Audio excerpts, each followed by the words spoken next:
Meu filho construiu uma casa na árvore com o avô. Acordamos certa manhã e ela havia desaparecido, destruída por uma motosserra. Era perigosa e bloqueava nossa visão, disse o vizinho. Eu não disse nada. Dirigi até 2 cidades, peguei algo e esperei a noite cair. Nos mudamos para o Jardim Florença, em São Paulo, logo após o divórcio. Eu precisava me afastar da cidade. Muito barulho, muitas lembranças e pouco espaço para meu filho ser criança. Encontrei uma casinha de 2 quartos em uma rua tranquila, com um quintal grande e um velho plátano que parecia estar ali havia 100 anos. Meu pai se mudou 6 meses depois. Ele também estava sozinho. Minha mãe faleceu anos atrás e ele nunca se casou novamente. Era o tipo de homem que não falava muito, mas sempre tinha alguma coisa acontecendo na garagem. Ferramentas penduradas nas paredes como se fossem parte de um santuário. Quando ele se ofereceu para construir algo com Lucas, meu filho, não dei muita importância. Imaginei que martelariam algumas tábuas e chamariam aquilo de forte, mas virou a praia deles. Todos os sábados e domingos, o dia inteiro, os dois estavam lá fora, serrando, perfurando, rindo. Lucas tinha 8 anos, mas ninguém imaginaria isso, pela forma como ele ouvia seu Joaquim. Ele seguia todas as instruções, media cada viga 2 vezes. Meu pai lhe mostrou como nivelar a base, ancorar os suportes, escorar os cantos. Eles não compraram um kit, não economizaram, construíram do zero. Levaram 5 fins de semana. Fizeram um pequeno deck com corrimão, uma escotilha com escada. Pintaram de azul e vermelho. Lucas inventou o nome, a Torre de Vigia. Ele até fez uma placa para ela. Dentro, havia 2 cadeiras dobráveis, uma lanterna, um walkie-talkie e os antigos binóculos militares do meu pai. Na noite em que ficou pronta, Lucas implorou para dormir nela. Nós o deixamos, verifiquei 2 vezes. Ele dormia profundamente com a lanterna ainda acesa. Aquela noite significou muito para ele. 3 dias depois acordei cedo e saí com meu café, como sempre.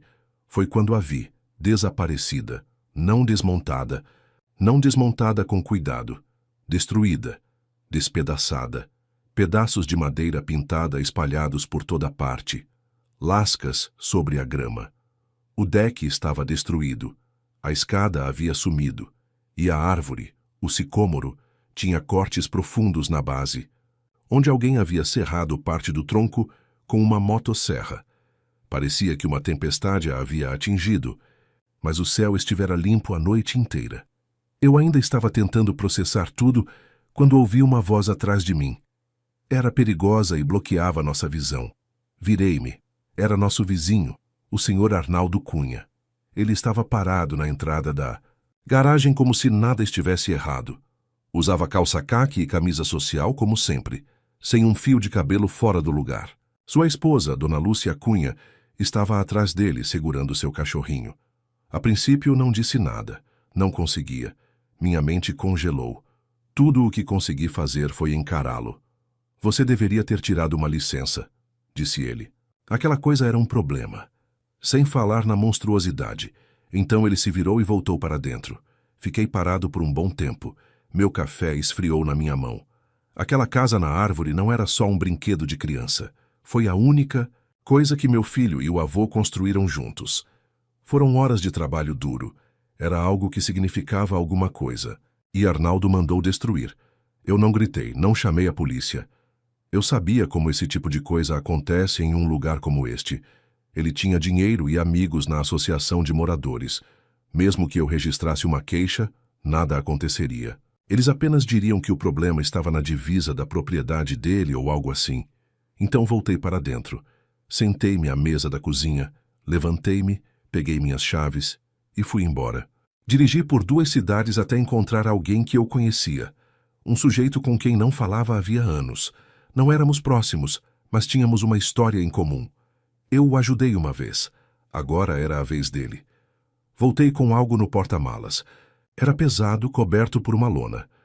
O tipo de coisa que não deixa dúvidas quando usada corretamente. Naquela noite, não dormi. Esperei. Fiquei sentado na sala escura até depois da meia-noite. Luzes apagadas. Apenas o zumbido da geladeira e o rangido ocasional da casa se acomodando. Lucas dormia na minha cama. Ele não tinha falado muito o dia todo. Só ficava perguntando por que alguém faria aquilo. Eu não tinha resposta. Contei a verdade. Eu não sabia. Esperei até ver as luzes da casa dos Cunha se apagarem. Então me levantei, fui até a garagem e abri o porta-malas. O que eu tinha não era ilegal. Não exatamente, mas era o suficiente para ilustrar. Um longo rolo de filme plástico industrial. Alguns galões de emulsão de peixe, do tipo que paisagistas usam para fertilizar o solo. Cheira a morte. Peixe podre e lixo. Um cheiro que não sai com lavagem. Eu também tinha um pé de cabra, alguns pregos e outras coisas que prefiro não citar. Não pretendia machucar ninguém. Eu não sou esse tipo de homem. Mas não ia deixar ele fazer o que fez com meu filho. Agi rápido, em silêncio, usando luvas. Enrolei a parte de baixo da varanda dele com plástico. Preguei bem, para que nada vazasse. Depois despejei a emulsão por um pequeno corte que fiz na parte de cima. Ela penetrou e encharcou a madeira. O cheiro começava devagar. Depois, com o aumento do calor, espalhava-se pela varanda, pelo revestimento. Talvez pelas saídas de ar. Eu não me importei. Também deixei outra coisa. Uma placa igual a que Lucas fez para a casa na árvore. Mesma tinta, mesma letra. Mas esta, dizia, daqui a gente vê tudo. Bati com força no gramado bem embaixo da janela da frente dele. Depois fui embora. Na manhã seguinte, sentei na varanda tomando meu café como sempre fazia. Arnaldo saiu por volta das 7:30 da manhã.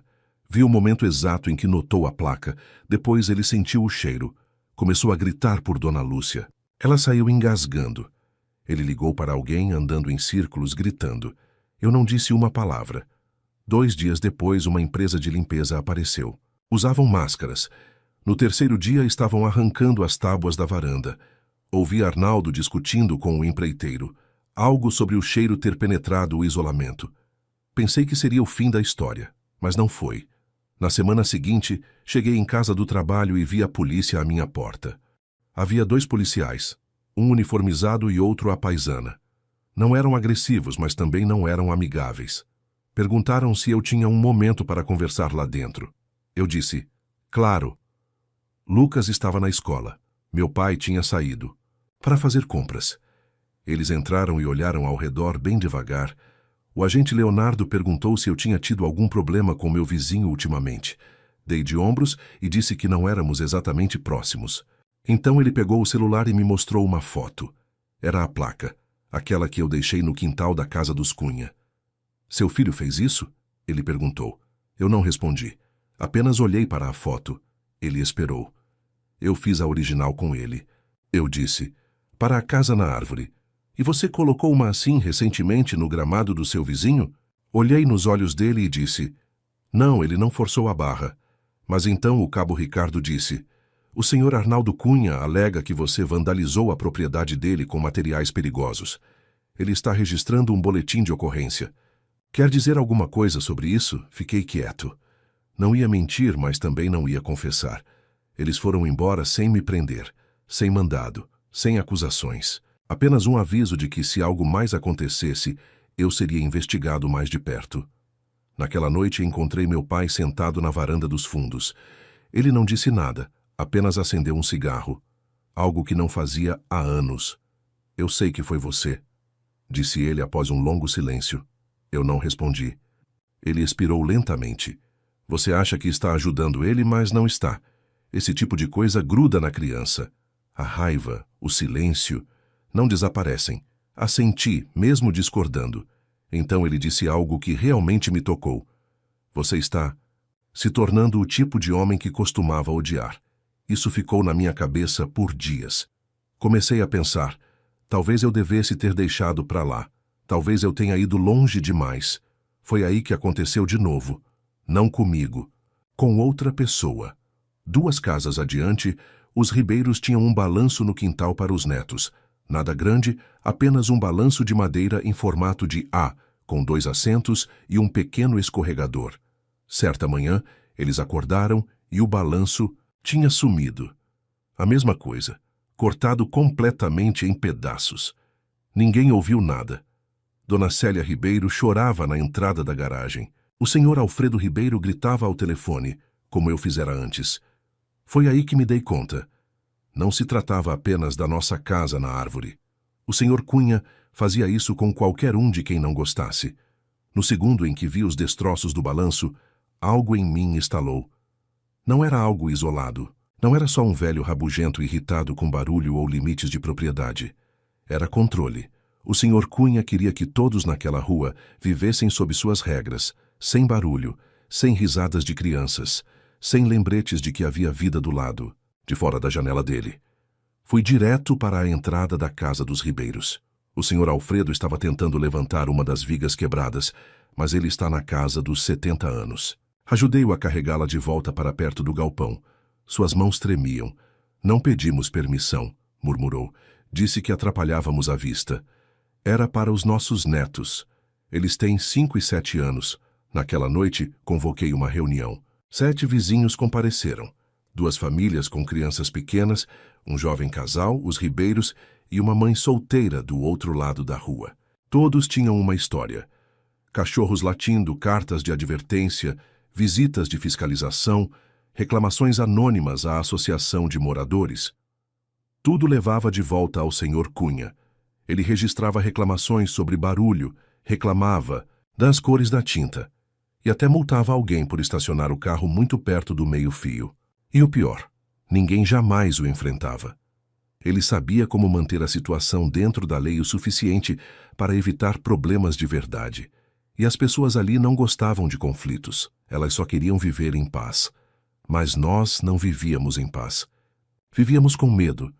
Então fizemos um plano, nada ilegal, nada de vandalismo, nada de ameaças, mas íamos deixá-lo desconfortável. Íamos dar a ele um gostinho de como era viver cercado por pessoas que não davam a mínima para o que ele gostava. Cada criança da rua recebeu giz de calçada e foi instruída a cobrir a entrada da garagem. As pessoas começaram a tocar música um pouco mais alto à noite. Alguém trouxe um tambor e o colocou na garagem. Os Ribeiros penduraram luzes de corda na cerca e recebiam os netos todos os dias depois da escola. E eu fiz a única coisa que sabia que o deixaria louco: reconstruí. A casa na árvore não era a mesma, era maior, mais brilhante. E desta vez coloquei um holofote ativado por movimento. Quando você olhava da casa dos Cunha à noite, ele acendia como um farol. Eu sabia que ele tentaria algo, e tentou. Uma semana depois, peguei no meu quintal com um alicate de corte. Eram 2h17 da manhã. Eu me lembro porque olhei para o relógio logo depois de ouvir o tilintar metálico lá fora. Como se alguém tivesse batido em um poste de cerca ou derrubado uma ferramenta. A princípio, pensei que fosse um guaxinim. Mas quando olhei pela janela, dos fundos eu o vi. O senhor Cunha parado no meu quintal com um alicate de corte preto na mão, mirando a base da escada de corda. O holofote não tinha acendido porque ele veio pelos fundos, pelo estacionamento lateral. Desviou do sensor. Não pensei. Simplesmente me mexi. Peguei o taco de beisebol atrás da porta. Não calcei os sapatos. Saí descalço pelos fundos com o coração disparado. Não gritei no começo. Não precisava. Ele me viu. Congelou como uma criança pega roubando. E pela primeira vez desde que o conheci pareceu com medo. Que diabos você está fazendo? Perguntei com a voz baixa e trêmula. Ele tentou falar. Tentou inventar alguma coisa. É um risco que eu ia correr. Se você der mais um passo, eu chamo a polícia. Ele deu um passo para trás, depois outro. Eu tenho esse direito. Não, você não tem. Não mais. Se você chegar perto da minha família de novo, vai desejar que eu tivesse chamado a polícia. Ele ficou parado ali por mais um segundo, depois largou o alicate e foi embora. Liguei para a polícia mesmo assim. Eles apareceram 20 minutos depois, registraram um depoimento e encontraram os cortadores no meu quintal. Eu tinha as imagens da câmera que instalei atrás do galpão, uma que ele não viu. Isso deveria ter sido o fim. Mas uma semana depois, o senhor Arnaldo Cunha entrou com uma ordem de restrição contra mim. Disse que eu o ameacei, que o estava assediando, incentivando a hostilidade da vizinhança e tornando a vida dele insuportável. Ele até mostrou ao tribunal fotos da nova casa na árvore e alegou que o foco era assédio direcionado. E, de alguma forma, O juiz concedeu uma ordem temporária. Disse que precisávamos nos acalmar e que eu não poderia me aproximar a menos de 30 metros da propriedade dele. Tive que dizer ao meu filho que ele não podia mais brincar no próprio quintal. Foi aí que meu pai me chamou para conversar e disse: se você quer bater num homem assim, não lute com os punhos. Faça-o sangrar devagar, como ele faz sangrar este bairro há anos. E foi isso que comecei a fazer discretamente, com cuidado. E funcionou. Começou com as licenças. Fiz um pedido de registros públicos na prefeitura. Levei menos de uma semana para obter cópias de todas as melhorias, estruturas e cercas que o Sr. Arnaldo havia instalado em sua propriedade nos últimos 10 anos. Havia vãos, licenças vencidas, uma extensão de pátio que não atendia aos requisitos de recuo e um muro de contenção sem autorização de inspeção. Foi o suficiente para causar espanto, especialmente com o empurrão certo. Enviei denúncias anônimas para o Departamento de Zoneamento. Depois fui mais longe. Encontrei um grupo no Facebook da nossa região, composto principalmente por pequenas empreiteiras e corretoras de imóveis. Fiz algumas perguntas inocentes sobre a altura legal das cercas, acréscimos em casas e árvores próximas aos limites das propriedades. Alguns fiscais locais estavam no grupo. Garanti que eles vissem as fotos. Em um mês, o Sr. Arnaldo recebeu a visita de 2 fiscais da cidade. Observei da minha varanda enquanto eles percorriam a propriedade dele, tirando fotos e fazendo anotações, enquanto ele o seguia com o rosto vermelho, gritando. Foi citado, multado, e, em seguida, recebeu uma notificação formal para remover a extensão do pátio ou solicitar uma audiência de variação. Não parei por aí. Alguém apresentou uma reclamação anônima sobre a cerca dele estar em servidão pública. Outra denúncia relatava problemas de drenagem nos canos de queda. Cada denúncia o desgastava lentamente, legalmente por escrito. E, enquanto tudo isso acontecia, a vizinhança esfriou. As pessoas pararam de acenar para ele. Assim, crianças evitavam seu quintal. Alguém jogou ovos na entrada da garagem certa noite. Eu não sabia quem era, não perguntei. E o melhor de tudo, nunca toquei nele. Cada movimento meu era por canais oficiais, rastros de papel, sussurros silenciosos. Ele começou a se desfazer. Certa manhã, eu o vi parado no jardim da frente, apenas olhando para a casa dos Ribeiros. Nada acontecendo, apenas observando, como se estivesse esperando alguém cometer um erro. Então, uma noite, algo mudou. Dona Lúcia Cunha foi embora. Eu a vi sair em uma SUV lotada, ela não voltou. Os vizinhos disseram que eles estavam discutindo sem parar, que ela não conseguia dormir com o estresse constante, os inspetores, o fedor que ainda permanecia sob algumas partes da casa. Não importava o quanto ele esfregasse. Disseram que ele estava obcecado por nós. No dia seguinte, a placa de vende-se foi instalada. Deveria ter parecido uma vitória, mas não foi. No mesmo dia, Lucas estava sentado no deck da casa na árvore com um livro no colo. Ele não disse nada. Apenas olhou para a casa dos Cunha e depois para o quintal, onde antes ficavam todas as tábuas quebradas. Subi até ele e me sentei ao seu lado. Ele não tirou os olhos da página. Ele está indo embora por nossa causa? Perguntou. Eu não soube como responder de imediato. Tecnicamente, sim, mas não por sua causa, Lucas, não diretamente. E, com certeza, não pelos motivos que fariam sentido para uma criança. Ele fez muitas escolhas ruins, eu disse por fim. As pessoas pararam de tolerar aquilo. Lucas apenas assentiu em silêncio. Uma semana depois, caminhões de mudança apareceram. 2 rapazes seguravam caixas enquanto o Sr. Arnaldo dava instruções. Nada de Dona Lúcia, nenhum amigo, ninguém ajudando. Só ele andando de um lado para o outro com aquela camisa abotoada que sempre usava, ainda tentando parecer que estava no controle. Ele não me olhou nenhuma vez, nem quando saiu da varanda, nem quando desceu à entrada da garagem. Mas eu assisti, não com orgulho, não com alegria, apenas com exaustão. Naquela noite, depois que os caminhões foram embora, meu pai e eu nos sentamos na escada dos fundos. Ele me entregou uma cerveja e disse: "Você venceu."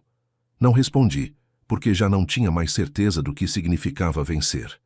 Olhei para a casa na árvore, iluminada no escuro, e pensei em como tudo começou. Um projeto silencioso, entre um avô e um menino, algo inocente, algo bom. E agora havia um buraco em volta. Essa dor.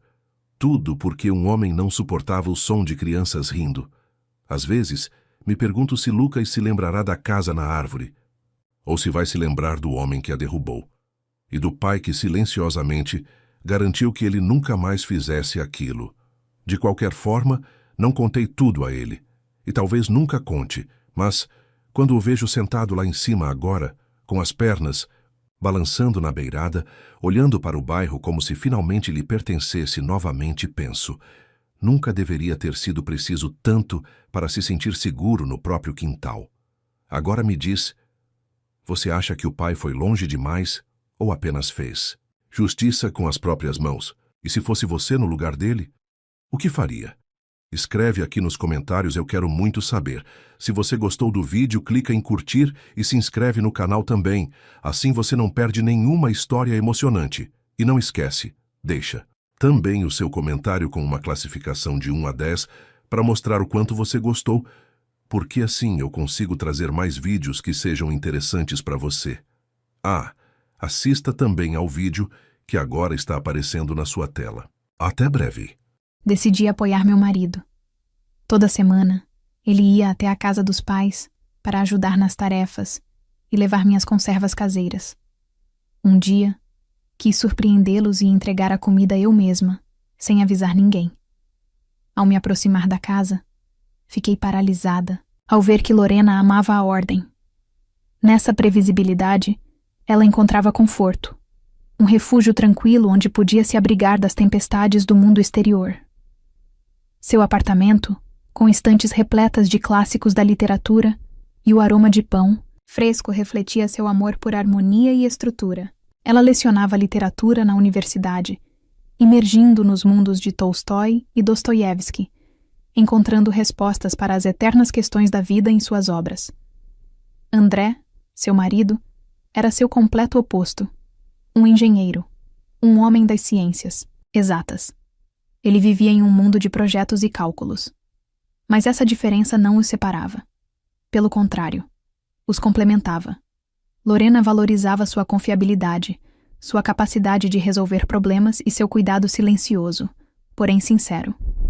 André, por sua vez, admirava sua escuta, seu refinado senso de beleza e sua capacidade de encontrar alegria nas coisas simples. Todos os domingos, André dirigia até a vila de seus pais.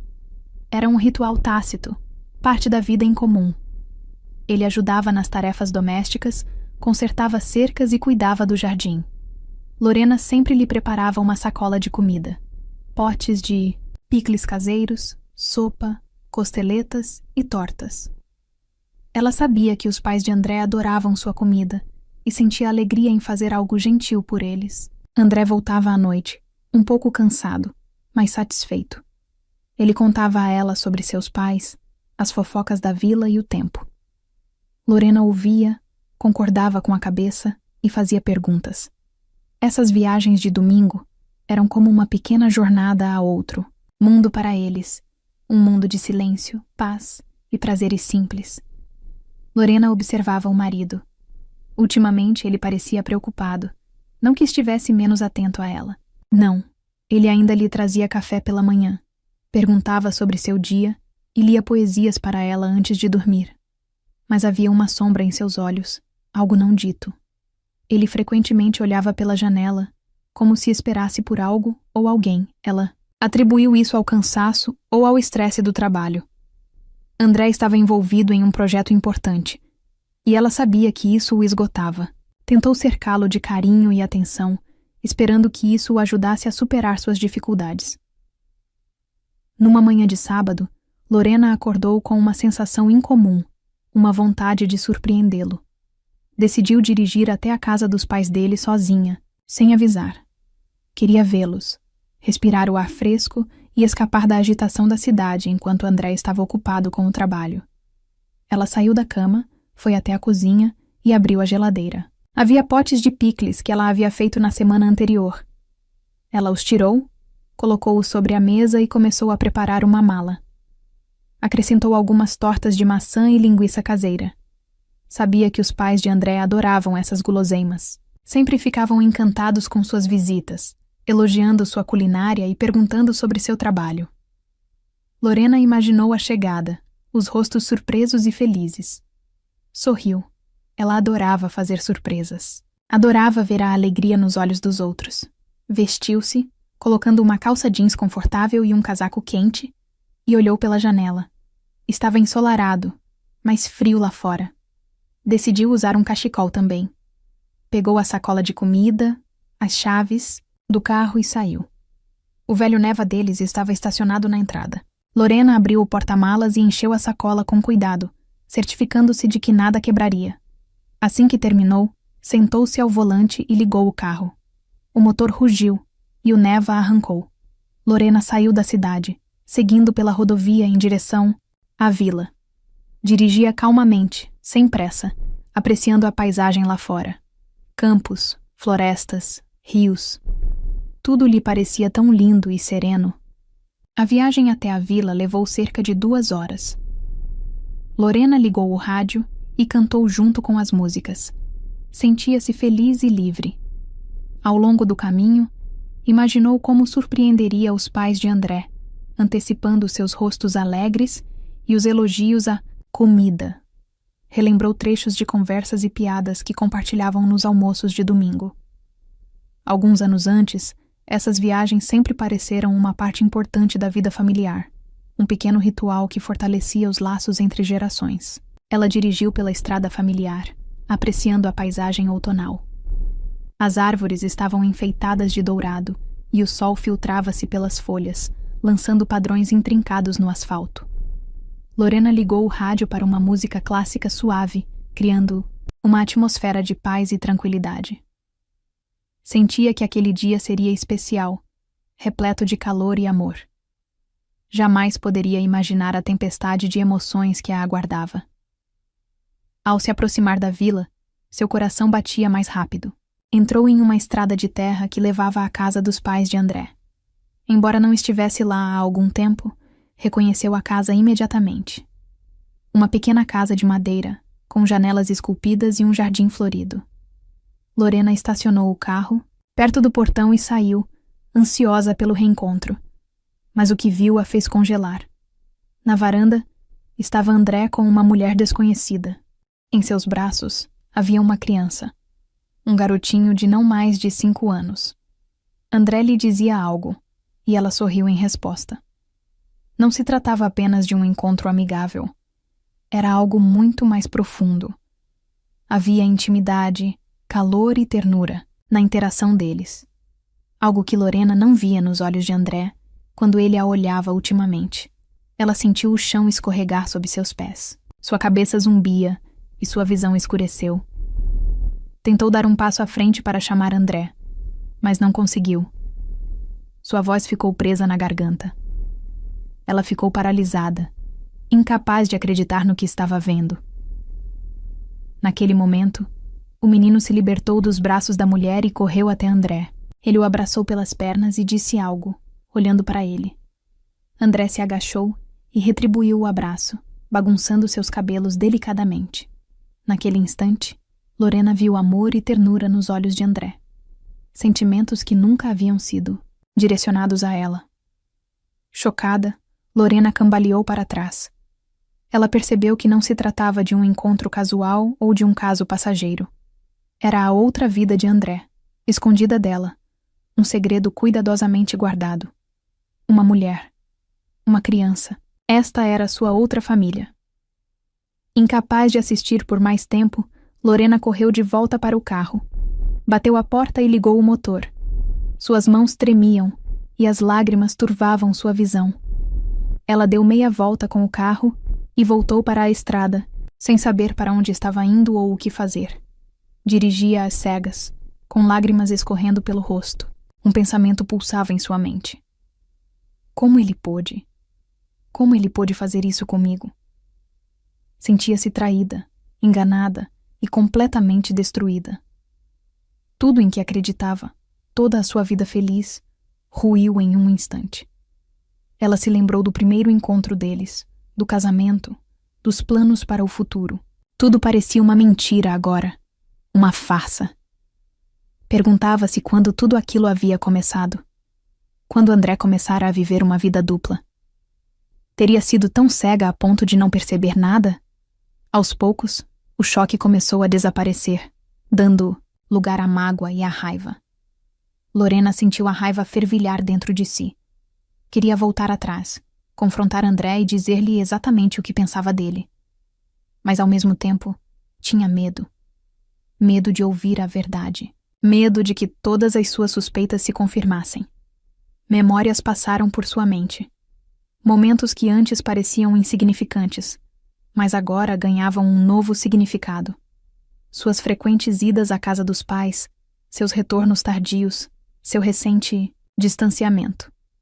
Tudo isso formava um único quadro horrível e doloroso.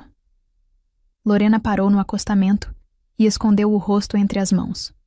Soluçava incontrolavelmente, incapaz de conter as emoções. Era como se seu coração tivesse se partido em 1000 pedaços, para nunca mais se refazer. Ficou sentada ali por um longo tempo, até que as lágrimas secassem e a raiva começasse a diminuir. Um único pensamento surgiu. E agora? Sabia que não podia simplesmente deixar para lá ou fingir que nada tinha acontecido. Precisava descobrir a verdade, entender o que estava por trás de tudo. Reunindo forças, Lorena ligou o carro e dirigiu, de volta para a cidade. Decidiu que não faria cena, não gritaria nem acusaria. Tentaria manter a calma e ouvir André. Precisava entender o que havia acontecido antes de tomar qualquer decisão. A viagem para casa parecia interminável. Lorena dirigia em silêncio, perdida em seus pensamentos. Tentava imaginar como seria a conversa entre os dois. O que André diria? O que ela diria? Sabia que seria a conversa mais difícil de sua vida. Mas no final, Lorena escolheu uma abordagem diferente. Poucos dias depois, ela retornou à aldeia, não como uma esposa traída, mas como uma conhecida casual, uma antropóloga estudando uma estranha tribo chamada família. Reuniu forças para inventar uma história. Supostamente, estava interessada na arquitetura local e em casas antigas. Era bobo, absurdo, mas era alguma coisa. Desta vez, não se escondeu. Estacionou na beira da estrada, respirou fundo e caminhou em direção à casa. Seu coração batia tão forte que parecia que a rua inteira podia ouvi-lo. No portão, estava a mulher, Marina, aquela que ela vira com André. "Olá", disse Lorena baixinho, tentando manter a voz firme. "Ouvi dizer que você tem uma casa muito interessante." Marina a olhou atentamente. Não havia hostilidade nem surpresa em seu olhar, apenas um cansaço silencioso. "Entre", disse ela, abrindo o portão. "Sou Marina." Lorena deu um nome. Falso. Laísa, elas entraram na casa. Era limpa e simples por dentro, com cheiro de pão fresco e leite em pó para bebês. Num canto, um menino brincava. "Luca, este é o Luca", apresentou Marina. O menino olhou para Lorena com curiosidade, mas não se aproximou. "Prazer em conhecê-lo", disse Lorena, tentando não encará-lo com muita atenção. Sentaram-se à mesa da cozinha. Marina ofereceu chá e Lorena aceitou. Em silêncio, enquanto Marina servia água fervente, Lorena a observava. Nada de extraordinário. Uma mulher comum, cansada, mas com olhos gentis. Não uma femme fatale, não uma destruidora de lares. Apenas uma mãe. "Você mora aqui há muito tempo?" perguntou Lorena, tentando manter a conversa. "Alguns anos", respondeu Marina. "E André, ele vem com frequência?" "O quê? Como você sabe?" Marina colocou as xícaras na mesa. "Ele vem todo domingo. Ajuda com as tarefas. Ele ajuda a mim e ao Luca." Lorena sentiu um nó na garganta. "Eu vi você com ele alguns dias atrás. Sou a esposa dele." Marina ficou em silêncio, olhando para Lorena com uma estranha compreensão. "Entendo", disse ela finalmente. "André não te contou. Nem que eu existia." O silêncio se instalou. O único som era o tic-tac do relógio na parede. Lorena sentiu como se estivesse em uma prova, onde a pergunta já tivesse sido feita, e todo o seu futuro dependesse da resposta. Por quê? Perguntou ela, quebrando o silêncio. Por que ele não me contou? Você teria que perguntar a ele, respondeu Marina. Mas acho que ele estava com medo. Medo de te perder. E você? Você o ama? Marina deu um sorriso triste. Eu o amei profundamente um dia, mas isso foi há muito tempo. Agora, apenas compartilhamos a responsabilidade pelo Luca. Nada mais. André vem como pai, como amigo, mas não como homem. Não há mais nada entre nós. Lorena não tinha certeza se devia acreditar nela, mas a voz de Marina carregava tanta sinceridade que a dúvida parecia injustificada. E ele ama o Luca mais do que a própria vida, acrescentou Marina, olhando para o filho. Ele é um pai maravilhoso, sempre cuidando dele, ajudando. Luca o adora. Lorena olhou para o menino. Ele brincava com um carrinho, cantarolando baixinho. De repente, ele olhou para cima e encontrou o olhar de Lorena. Não havia medo ou hostilidade em seus olhos, apenas curiosidade. Lorena sorriu para ele. Ele retribuiu com um sorriso tímido. E o André? Ele está feliz?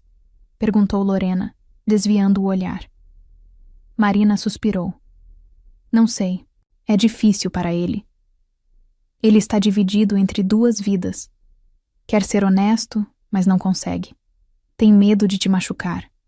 Tem medo de perder o Luca. E eu? Ele não pensa no quanto isso me machuca? Ele pensa. Mas esperava que você nunca descobrisse. Que ele conseguiria guardar esse segredo. Ingênuo. Sussurrou Lorena. Talvez. Mas ele não fez isso por maldade. Só estava tentando fazer o bem a todos. Lorena se perguntou. É certo mentir por anos? Esconder a verdade? Viver uma vida dupla? Isso é mesmo o certo? Ou é só covardia? Por que você está me contando tudo isso? Perguntou ela, olhando nos olhos de Marina. Porque vejo que você está sofrendo. E porque quero que você saiba a verdade. André é um bom homem. Ele não merece ser odiado. Está simplesmente perdido. Você não tem medo que eu o tire de você? Marina balançou a cabeça. Não. Eu sei que não vai. E mesmo que fizesse, eu não o seguraria à força. O principal é que o Luca esteja feliz. O resto virá. Lorena ficou em silêncio. A felicidade pode ser construída com base na decepção? Ela não sabia. Ela sentiu duas emoções opostas batalhando dentro dela. Raiva e compreensão, mágoa e perdão. Obrigada, disse ela levantando-se. Obrigada pelo chá. E pela verdade. De nada, respondeu Marina. Se quiser conversar, estou sempre aqui. Lorena saiu de casa. Lá fora, o ar fresco e o sol brilhante a aguardavam, mas seu coração permanecia sombrio e perturbado. Ela entrou no carro e dirigiu para casa. Precisava de tempo para pensar e decidir o que fazer em seguida. Em casa, André a esperava, sentado no sofá, de cabeça baixa. Quando viu Lorena, levantou-se. Onde você estava? Perguntou. Lorena olhou para ele. Seus olhos demonstravam medo e esperança. Eu estava com a Marina, respondeu ela. André empalideceu, mas não negou nada. Falou por um longo tempo, hesitante, como se estivesse se justificando para si mesmo. Sobre Marina. Sobre o breve romance que tiveram pouco antes de conhecer Lorena. Sobre o nascimento de Luca. Sobre como ele não podia abandonar o filho. Sobre seu senso de responsabilidade. Sobre como tinha medo de contar para Lorena. Medo de perdê-la. Eu sabia que estava sendo desprezível, disse ele de cabeça baixa. Eu menti para você. Mas eu não via outra saída. Eu não queria te machucar, Lorena. Juro que nunca deixei de te amar. Lorena ficou em silêncio. Ela o olhou, buscando a verdade em seus olhos. Viu remorso, dor, mas também uma determinação teimosa. Ele havia feito sua escolha, e não se tratava apenas dele. A noite passou em silêncio. Eles estavam deitados em seus respectivos lados da cama, um abismo entre eles. Lorena não conseguia dormir. Sua mente fervilhava de pensamentos, fragmentos de frases, memórias. Ela se lembrava da vida deles, do amor deles, dos planos para o futuro. Tudo parecia frágil agora, irreal. Ela não sabia o que sentia: raiva, mágoa, decepção, ou algo mais complexo e profundo. De manhã, André saiu para o trabalho, deixando Lorena sozinha. Ela vagava pelo apartamento como um fantasma. Tudo lhe parecia estranho, desconhecido. Até os livros em suas estantes que ela tanto amava, agora pareciam falsos, hipócritas. Ela ficou perto da janela e olhou para fora. O mundo continuava como se nada tivesse acontecido. As pessoas corriam para o trabalho. As crianças brincavam no quintal. Os pássaros cantavam nas árvores. Mas sua vida havia desmoronado em um instante. Ela se lembrou das palavras de Marina. Sobre André ser um bom pai, sobre como ele se importava com Luca, sobre como não havia nada entre eles além de responsabilidade. Lorena não tinha certeza se devia acreditar nela, mas algo na voz e no olhar de Marina sugeria que ela estava dizendo a verdade.